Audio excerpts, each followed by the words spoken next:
Today we shall be taking up the passages on pages 68 and 69, both entitled "A Very Tiny Serpent." First, read out the passages. The mother says, "There's a great difference between pushing back a thing simply because one does not want it and changing the state of one's consciousness, which makes the thing totally foreign to one's nature. Usually, when one has a movement one does not want, one drives it away or pushes it back, but one does not take the precaution of finding within oneself what has served and still serves as a support for this movement, the particular tendency, the fold of the consciousness, which enables this thing to enter the consciousness. If, on the contrary, instead of simply making a movement of reprobation and rejection, one enters deeply into one's vital consciousness and finds the support, that is, a kind of particular little vibration buried very deeply in a corner, often in such a dark corner that it is difficult to find it there, if one starts hunting it down, that is, if one goes within, concentrates, follows as it were the trail of this movement to its origin, one finds something like a very tiny serpent coiled up, something at times quite tiny, not bigger than a pea, but very black and sunk very deeply. And then there are two methods, either to put so intense a light, the light of a truth consciousness so strong that this tiny serpent will be dissolved, or else to catch the thing as with pincers, pull it out from its place and hold it up before one's consciousness. The first method is radical, but one does not always have at his disposal this light of truth, so one cannot always use it. The second method can be taken, but it hurts as badly as the extraction of a tooth. I do not know if you have ever had a tooth pulled out, but it hurts as much as that. And it hurts here, like that." Mother shows the center of the chest and makes a movement of twisting. "And usually one is not very courageous. When it hurts very much, well, one tries to efface it like this, gesture. And that is why things persist. But if one has the courage to take hold of it and pull it until it comes out and to put it before himself, even if it hurts very much, to hold it up like this until one can see it clearly and then dissolve it, then it is finished." Now, talking of the serpent, many of you might have thought of the Kundalini. That also is visualized as a serpent at the base of the spine, but that is not the serpent that the mother is talking about in these passages. So with that little clarification, let's now try and see what is it that the mother is talking about as this tiny little serpent. She's talking about something which is deep in our subconscious, something which is a part of our evolutionary past, and which is something very difficult to eradicate. We have evolved gradually from matter which had the supreme consciousness in it, in a dormant form, in a form that was not visible, but all the same it was there. And then as this supreme consciousness started unfolding itself, it gave us life on this planet, and then life which not only had the basic features of life, but also a mind which was capable of feeling, and then a mind which was capable of thinking. And the latest product of this evolution is the human being, whose capacity to think far exceeds than that of any other creature so far. And what still further distinguishes human beings from all other creatures is an urge somewhere deep within to try and discover its true identity, to question why we are here on this earth. Does life have a purpose? And through asking this type of questions, discovering the deeper truths of existence And that is what has led the seers and the mystics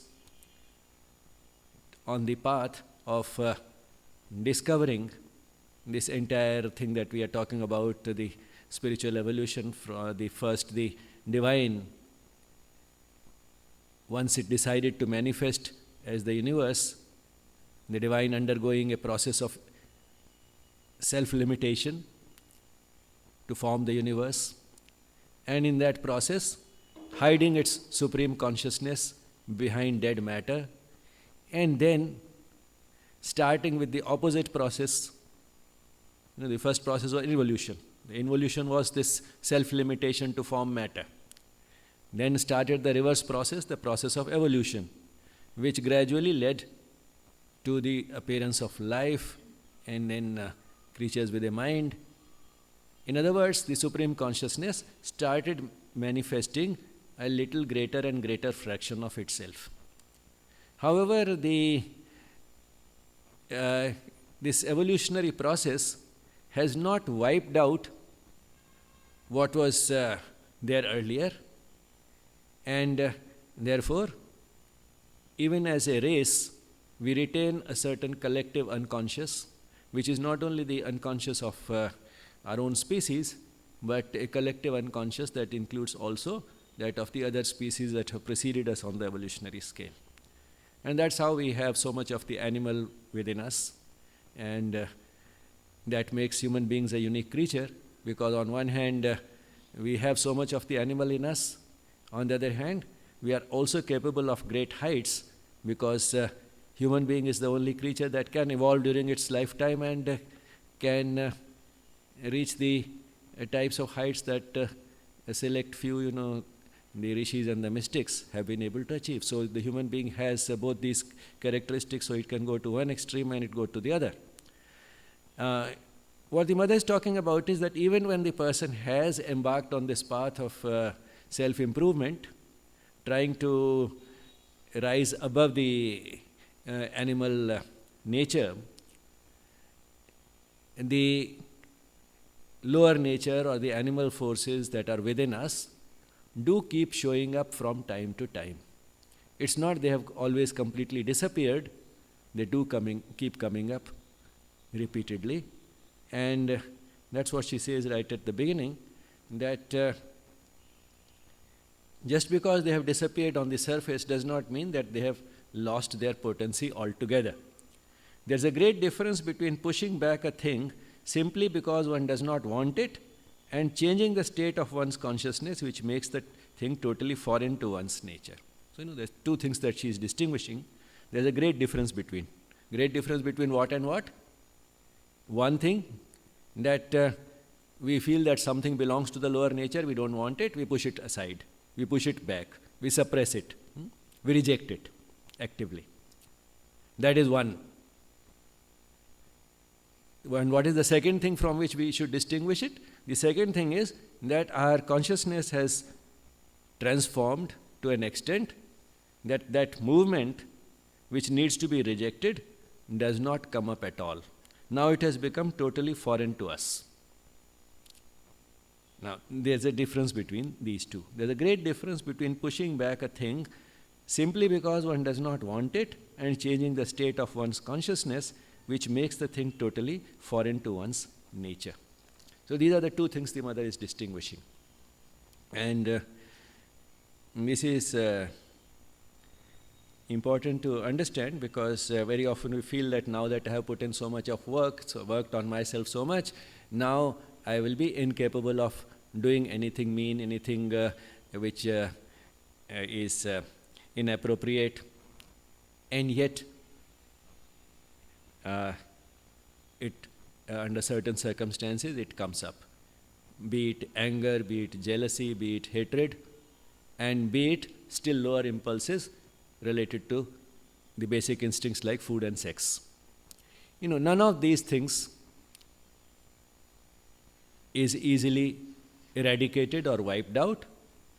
We can push it to the background, we can keep it aside most of the time, but then once in a while these things will keep coming up. And that is how you know, the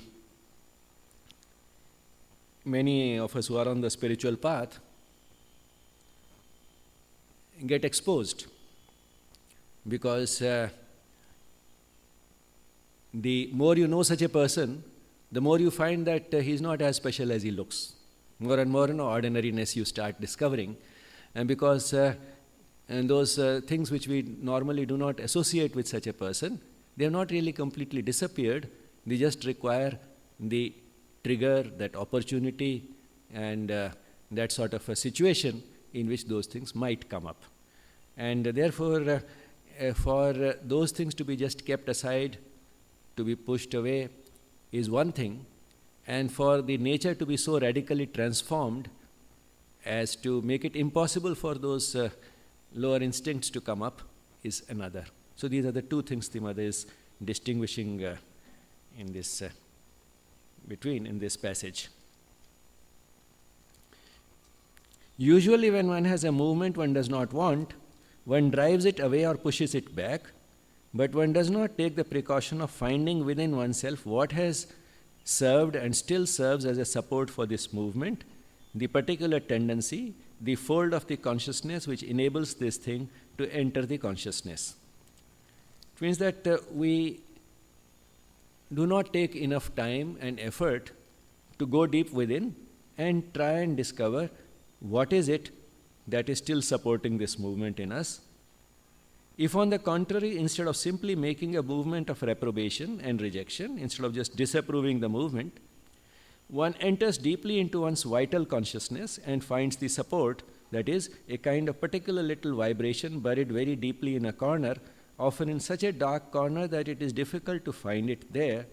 If one starts hunting it down, that is, if one goes within, concentrates, follows as it were the trail of this movement to its origin, one finds something like a very tiny serpent coiled up. Something at times quite tiny, not bigger than a pea, but very black and sunk very deeply.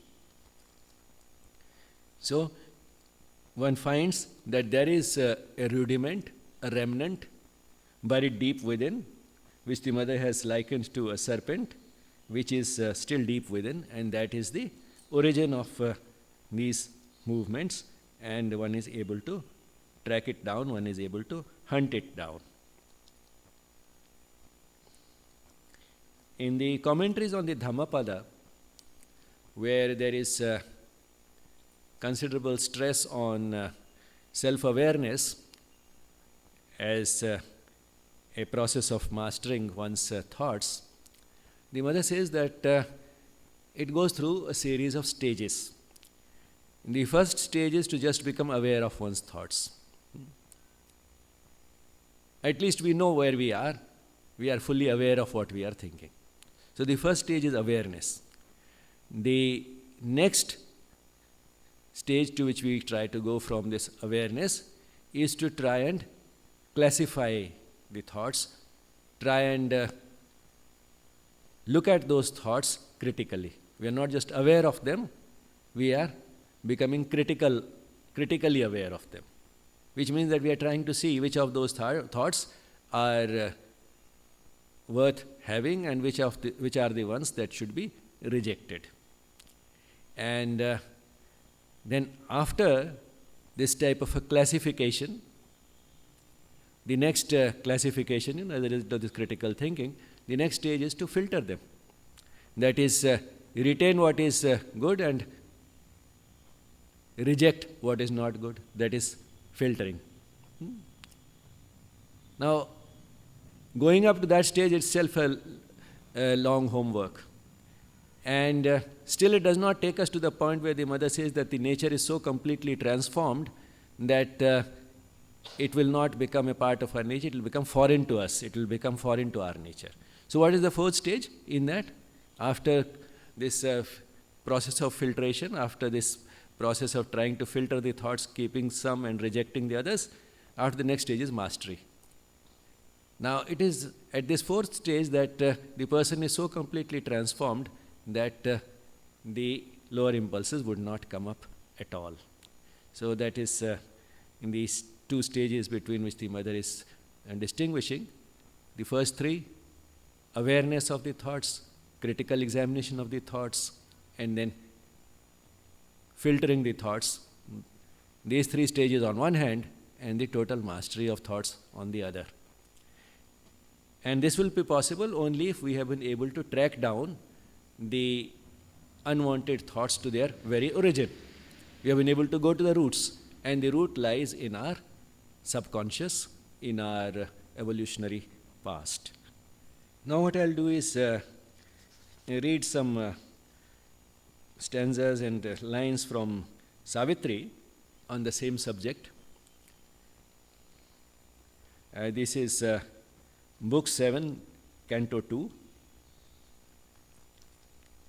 page 480. But all is there, even God's opposites. He is a little front of nature's works, a thinking outline of a cryptic force. Now, this is a beautiful description of a human being. But all is there, even God's opposites. Man embodies God's opposites as well. Not just God, the divine features, but also God's opposites. Opposites are also a creation of the divine. That is the part of the divine play. Man houses both. But all is there, even God's opposites. He is a little front of nature's works. A thinking outline of a cryptic force. A sort of not a complete work, a sort of a work in progress, still at the level of an outline. That is what a human being is.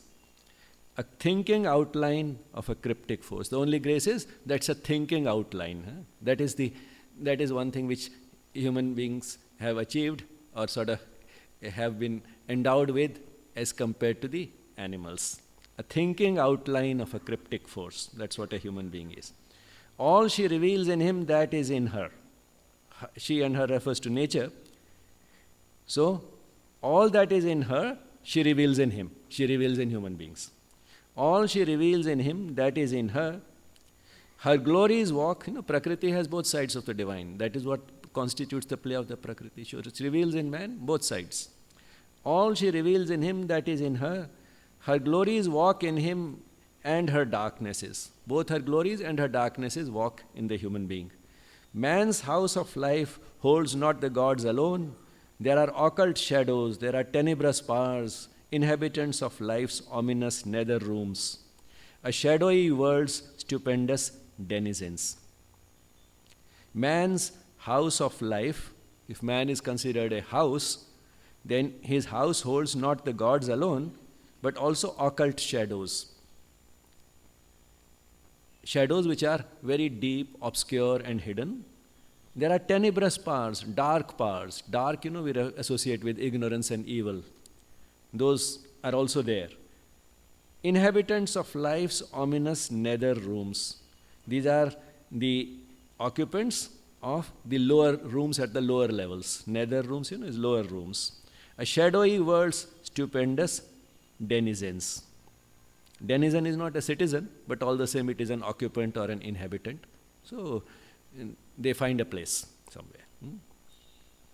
A careless guardian of his nature's powers, man harbors dangerous forces in his house. We willingly give shelter to these dangerous forces in this house that man is. The Titan and the Fury and the Jinn lie bound in the subconscient's cavern pit, and the beast growls in his antlered den. The Titan and the Fury and the Jinn, these are all great forces, but all three, we use in a derogatory sense. It's great forces, but undesirable forces, evil forces. The Titan, the Fury, and the Jinn lie bound in the subconscient's cavern pit. So these forces which are lying hidden somewhere, don't underestimate them. They have a great power. They are like beasts which are locked there in their dens, and because they feel locked, because they feel in captivity, because they feel that their movements have not been given full free play in human beings, they keep groveling there. Groveling, is they crawl, they crouch, and sometimes they act in a very obsequious manner to ask for a favor, which means they may behave in a manner that makes us feel, like releasing them. So, and these are the beautiful description. You can see the Titan and the Fury and the Jinn lie bound in the subconscious cavern pit, and the beast growls in his ante den. Ante, a derivative from antrum, that is a sort of a room at one end, a peripheral sort of a room, and den. Dire mutterings rise and murmur in their drowse. Insurgent sometimes raises its huge head, a monstrous mystery lurking in life's deeps, the mystery of dark and fallen worlds, the dread visages of the adversary kings. But sometimes, there's an insurgency. So these forces, they become insurgents and they raise their ugly head. The dreadful powers held down within the depths become his masters or his ministers. Enormous, they invade his bodily house, can act in his acts, infest his thoughts and life. And when there is this insurgency, they can take over and become masters of the human being. And then they start acting in his acts, that they act through the man, and they infest his thoughts and his life, which means they overpower him completely, they permeate every bit of his being. His acts, thoughts, feelings, they all get invaded by this. And then how does it spread throughout the human being? For that's again a beautiful analogy given. Inferno surges into the human air and touches all with a perverting breath. Like the fire. The fire, spreads very indiscriminately and spreads far and wide. And as a result, it can spread even from one human being to another. It can engulf a whole collectivity, a whole society. That's why the comparison of the fire, and a few lines later with a volcano. The miasma that flows out of the volcano when it bursts, it also spreads far and wide and does not discriminate. So this inferno and the miasma that is brought in, the spread of the negative consciousness far and wide. Inferno surges into the human air and touches all with a perverting breath. Grey forces like a thin miasma creep, stealing through chinks in his closed mansion's doors, discoloring the walls of upper mind in which he lives his fair and specious life, and leave behind a stench of sin and death. So, what does all this do? This spread leaves behind a stench of sin and death in man's fair and specious life. Specious, it's what looks good on the surface, outwardly good looking, that is left with this stench. Not only rise in him perverse drifts of thought and formidable formless influences, but there come presences and awful shapes, tremendous forms and faces mount dim steps and stare at times into his living rooms, or called up for a moment's passionate work, lay a dire custom's claim upon his heart. So they come not only in the form of perverse drifts of thought, that is perverted thoughts, they sometimes come through other routes also. They may peep into or stare into his living rooms, which means into the front portion, of the house which looks good. They may peep in there. And then man himself calls them, come in. Why? Because he may call them up for a moment's passionate work. Because, passion can be both good and bad. Even when we do something great, we do it because we are passionately involved in it. It is our passions that translate into all vitality and enthusiasm. So, it is for that purpose that we may sometimes summon that force, and then, it comes in and stare at times into his living rooms, or called up for a moment's passionate work, lay a dire custom's claim upon his heart. Now they have a claim because they have been invited. Aroused from sleep, they can be bound no more. So once they are awake, so long as they were asleep, in their hidden places it was okay. But now that they have moved up from the subconscious to the conscious level, now that they are no longer asleep, they can be bound no more. These adverse forces cannot be bound anymore. Afflicting the daylight and alarming night, invading at will his outer tenement, the stark gloom's grisly dire inhabitants, mounting into God's light, all light perturb. So, now that they are there in the front, they mount into God's light, and all light perturb. They disturb the light itself. All they have touched or seen, they make their own. They have this colonizing power, this great colonizing power. All they have touched or seen, they make their own.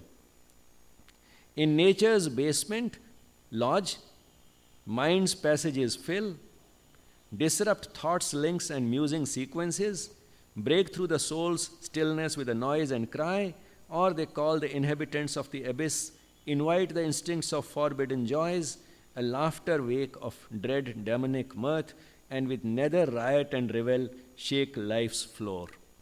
So, they monopolize and colonize all parts of the being in such a way that they engage man in a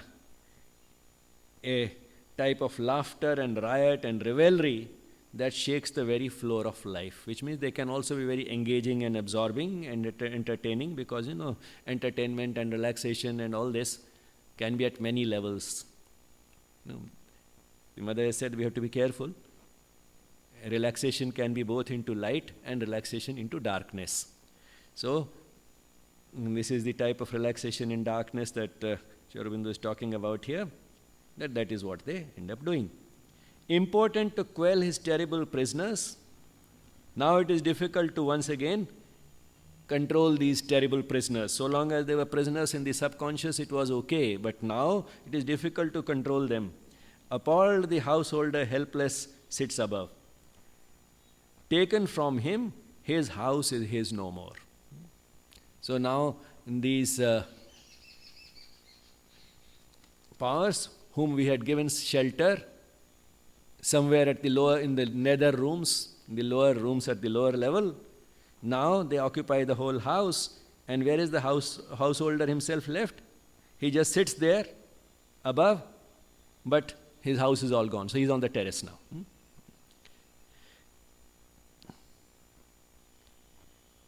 Appalled, the householder helpless sits above. Taken from him, his house is his no more. Now that his house has been all taken away, his house is not his anymore. He is bound and forced, a victim of the play. So all he can do is just watch what is going on in the house. He's a victim now. Or allured, joys in the mad and mighty din. Or if he gets attracted by all the fun that is going on there, he can join in the revelry. But he has no other choice. His nature's dangerous forces have arisen and hold at will a rebel's holiday. So all these dangerous forces are now having a great holiday of rebellion, rebelling against man's higher nature. Aroused from the darkness where they crouched in the depths, prisoned from the sight, they can be held no more. His nature's impulses are now his lords. Once quelled or wearing specious names and vests, infernal elements, demon powers are there. These demon powers can sometimes also wear specious names and vests. Man's lower nature hides these awful guests. Their vast contagion grips sometimes man's world. An awful insurgence overpowers man's soul. In house and house, the huge uprising grows. In house and house, the huge uprising grows. Hell's companies are loosed to do their work. Into the earth ways they break out from all doors, invade with bloodlust and the will to slay, and fill with horror and carnage God's fair world. Now here in more clear terms, Sri Aurobindo is talking about the spread of this consciousness from man to man, this lower consciousness from man to man, how it can spread into the surroundings. We talked about the fire, the inferno, and the volcano, and miasma, and so on, and now here he's talking about that spread. In house and house. a man he has compared to a house. Now you see, in house and house, the huge uprising grows. This uprising now spreads from one house to the next. From house to house, the huge uprising grows. Health companies are loose to do their work. So like, the health companies, whole company is at large to do, companies are at large to do their work. Into the earth ways they break out from all doors. Invade with bloodlust and the will to slay, and fill with horror and carnage God's fair world. So they filled the God's fair world itself with horror and carnage. Death and his hunters stalk a victim earth. The earth itself becomes a victim. The terrible angel smites at every door. An awful laughter mocks at the world's pain, and massacre and torture grin at heaven. All is the prey of the destroying force. Creation rocks and tremble top and base. This evil nature, housed in human hearts, a foreign inhabitant, a dangerous guest, the soul that harbors it can dislodge, expel the householder, possess the house, an opposite potency contradicting God, a momentary evil's almightiness, has straddled the straight path of nature's acts. So here Sri Aurobindo has given a hint of what can be done about it. This evil nature housed in human hearts, a foreign inhabitant, a dangerous guest. So this evil nature is in human heart a foreign inhabitant, a dangerous guest, lodged deep within, but can come up on the surface through so many routes. The soul that harbors it can dislodge, expel the householder, possess the house, an opposite potency contradicting God, a momentary evil's almightiness has straddled the straight path of nature's acts. The soul that harbors it, it can dislodge. It can dislodge the very soul which harbors it, expel the householder. The householder is expelled, he goes to the terrace. Possess the house, an opposite potency contradicting God. A momentary evil's almightiness has straddled the straight path of nature's acts. So just give it a moment, and then it just takes over. It imitates the Godhead it denies, puts on his figure and assumes his face. So it assumes the face of the Godhead itself that it denies. But then there is hope. But there is a guardian power. There are hands that save. Calm eyes, divine, regard the human scene. Before we go further into what Sri Aurobindo talks about the solution to this, let's read this passage from the Mother, which talks about the solution. And then there are two methods, either to put so intense a light, the light of a truth, consciousness so strong that this tiny serpent will be dissolved, or else to catch the thing as with pincers, pull it out from its place and hold it up before one's consciousness. So it's something like how one may deal with a thief. One way is the thief has entered in darkness, switch on the lights. If the light is too bright, the thief may run away. That is one. The second method is to catch the thief, to actually catch the thief and hold it up. So there are two methods, either to put so intense a light, the light of a truth consciousness, so strong that this tiny serpent will be dissolved, or else to catch the thing as with pincers, pull it out from its place and hold it up before one's consciousness. The first method is radical but does not always have at his the first method is radical, but one does not always have at his disposal this light of truth. So one cannot always use it. Human beings being what they are, they don't always have that type of light available within, which may be so strong as to make this serpent dissolve and disappear. So, the second method is therefore to be used. The second method can be taken, but it hurts. It hurts as badly as the extraction of a tooth. Now, why does it hurt? It hurts because it can be attractive. It has become so much part of our instincts. It entered into us so long back in our evolutionary past that it is not easy to get rid of. It is something like, a cancer or a painful tooth or something, which has become a part of our body. It is unwanted. It's not good for us, and yet when it is taken out, it is painful. Sometimes you find children, if you are trying to say pull out the bandage, when they pull out a bandage which is deeply stuck to a wound or something, bandage or a plaster, and they resist a lot. It is very painful. They know it has to be removed, and yet they resist a lot. To the extent that it almost seems to say that doesn't matter, I'll learn to live with this bandage. So doesn't matter, let it be there.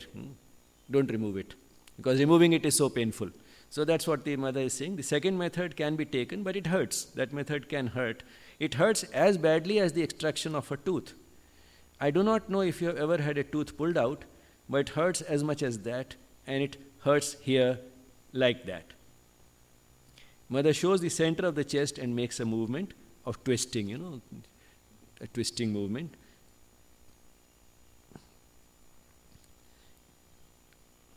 And usually one is not very courageous.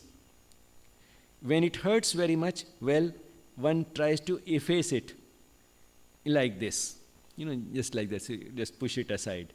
And that is why things persist. So instead of pulling it up and getting it out, extracting it, we just push it aside, because that is less painful. For the moment, we feel that is okay. But if one has the courage to take hold of it and pull it until it comes out, and to put it before himself, even if it hurts very much, to hold it up like this gesture, you can only imagine Mother might have made a gesture something like this, until one can see it clearly and then dissolve it, then it is finished. So this is the solution. So now let's take up a few lines more from here. Sri Aurobindo doesn't offer so much of a solution as hope, that this is not necessarily the way things have always got to be. So I think these are the best. On page 484, the way we are and the way we could be. A portion of us lives in present time. A secret mass in dim inconscience gropes. Out of the inconscient and subliminal arisen, we live in mind's uncertain light and strive to know and master a dubious world whose purpose and meaning are hidden from our sight. So these are the limitations of the human being as he is presently constituted. Only a portion of us lives in the present time. A secret mass in dim inconscience gropes. Apart from the part of us that lives in present time, we have a lot of secret mass, hidden mass, buried deep within, which lives in dim inconscience. The type of inconscience we identify with matter, in ignorance and inconscience. Out of the inconscient and subliminal arisen, we live in mind's uncertain light. So, when we are woken up from what is hidden and deep and what is asleep, we live in mind's uncertain light.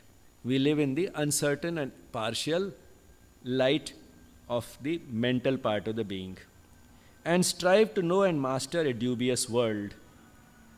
And with that uncertain and incomplete light, we try to master this dubious world whose purpose and meaning are hidden from our sight. So what we are trying to master, we are not clear about its purpose and meaning. So, one can see how sort of foolhardy and misdirected or undirected at least the mission is when we are striving to master this dubious world whose purpose and meaning are hidden from our sight. But then this is not necessarily the way things have always got to be. But this is only matter's first self-view. So this is matter's first self-view. That is, matter, is inconscient, but it has the supreme consciousness within. So the self of the matter is also the divine itself. Now, in human beings, for the first time, this matter has got an opportunity to look at itself in terms of its true identity. Because human being is also matter animated with a life and mind.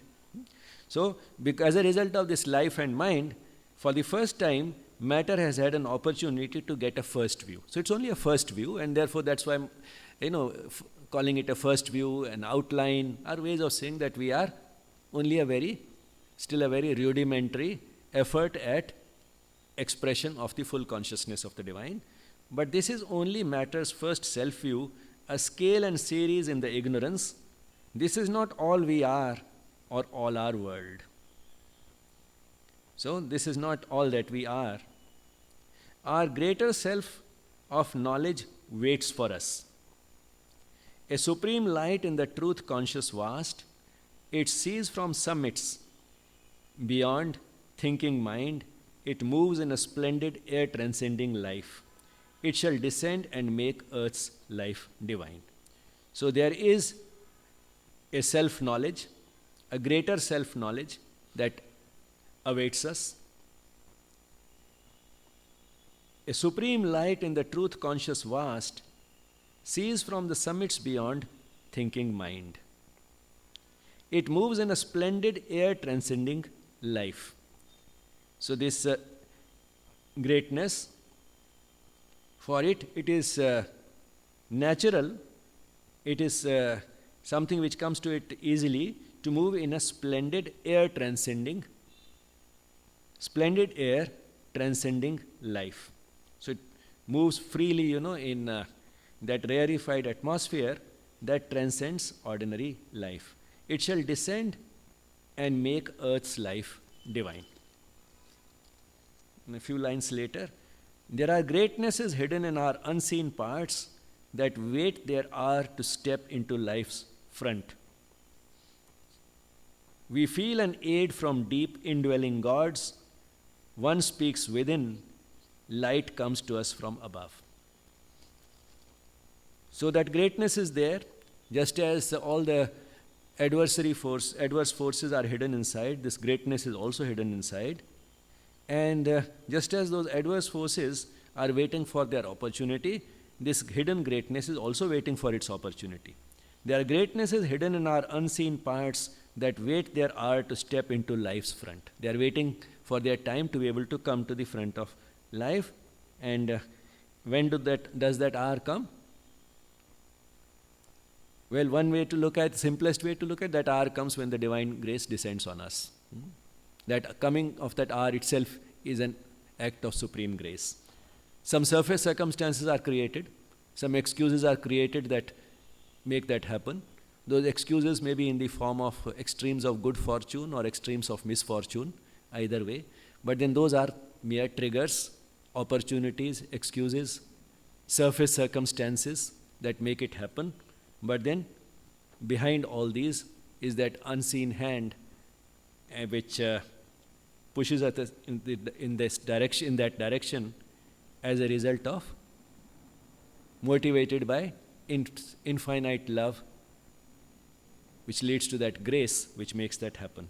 So there are greatnesses hidden in our unseen parts that wait their hour to step into life's front. So for this greatness to come to the front also, a particular time has to come, that hour has to arrive.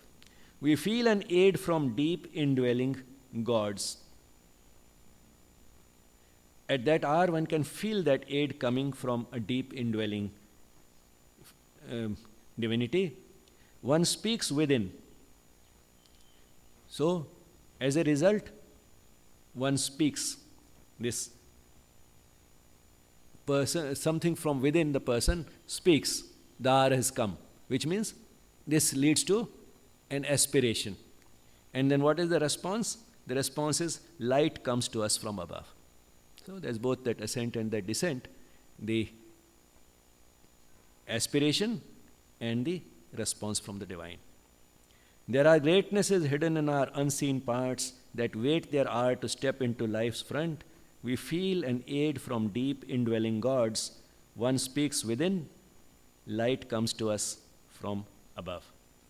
So when that light comes, then all these unwanted guests, they can be shown that light and they will dissolve. That's what the mother is saying. No? You can show that light and then these guests will dissolve, and then that will lead to the state when one need not suppress or push aside these unwanted tendencies. They will be eradicated, they will become foreign or alien to our nature.